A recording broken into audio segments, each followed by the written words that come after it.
first, Yeah. it's time for Meals with Monsignor Billian. Good morning, Monsignor.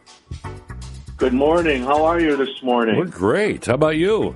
Are you hungry? Absolutely. Always. Monsignor, you've seen me. You know that. I absolutely do, and I know that you're going to love the recipe I'm going to talk about today. Oh, great. So it's I really want to. Of course, I always want to kind of hunker back to the reason why we even talk about food and how important that was, even in the life of Christ, and how he used meals so often as opportunities to really teach some profound lessons. You know, the parable of the great banquet, illustrates God's invitation to all of us to enter his kingdom, emphasizing the real importance of responding to his call. He also used the meals so often to challenge the norms of society at the time, dining with people who some would say he should not sit down at table with, and kind of redefining for people the whole notion of what holiness and community is and bringing it together and how we can do that around the table.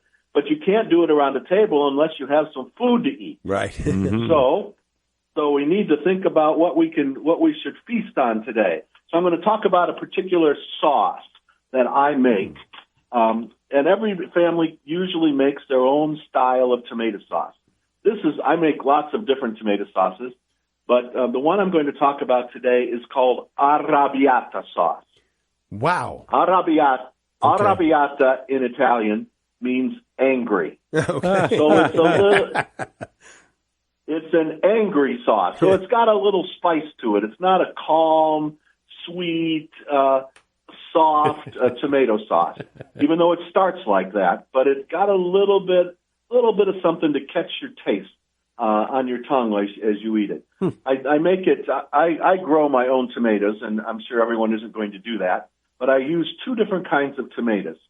I use a San Marzano tomato and a Roma tomato, and I harvest them in the harvest time, and I roast them immediately, and then puree them. And I freeze the puree and use it all year long to be the base of all of my tomato sauces.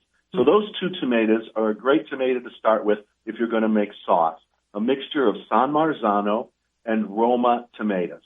Now, when I begin to make the sauce, though, that's when you can use that as a base, and then you transform it into various tastes of tomato. So I'll begin an Arrabbiata sauce with some good olive oil, the bottom of your pan, a little bit of butter, chopped up a nice onion with some garlic, a little heavier on the garlic in the Arrabbiata sauce than a normal tomato sauce. And then you add the tomatoes, the puree, the mixture of those two tomatoes, and then you begin to taste. You know, tomatoes have their own personality. Some, like if they're harvested at the beginning of the season, they tend to be a little sweeter than the harvest that comes towards the end of the season. So you've got to taste the sauce, and you'll know then some different things you need to add to it in order to make it an Arrabbiata sauce. I use obviously garlic I put in. Sometimes I need to add a little more, sometimes less. Some nice freshly ground pepper is good. And I use two other spices that are kind of things that I've discovered. Now, one that people use very commonly is a red pepper flake. I use a little bit of that because I think too much of that provides too much of a bite. But I have a little hot sauce that I love. It's called Cholula sauce. It's actually a Mexican hot sauce, but it's Cholula, and it has a softer taste to it. It doesn't. You don't get the burn of something hot. You get the flavor of it. You know, so it's a lot easier to digest like that. So you put all that together and you let it simmer for a couple hours and enjoy the smell in your house. Make a nice pot of pasta. Use a heartier pasta when you make this dish, either a penne pasta, or I like to use a bucatini pasta, which is a heavy bucatini. It's a heavy spaghetti-like, only it's bigger, and it has a hole through the middle of the spaghetti. Oh, yeah. You know, so the sauce gets into the middle of the of the pasta. Now, another thing that I really like to do when I make this sauce is I like to put mussels in it. So you get a mussel arrabbiata sauce, so some seafood, some shellfish there, and put that in there with the bucatini and enjoy that with a good loaf of bread, and it's perfect. You can really enjoy it with great enthusiasm and even a little kick in it, a little arrabbiata, a little angry sauce, to make you comfortable and warm you up and have a good spot of tomato in your life. Peaceful pasta. So that's my recipe for the day.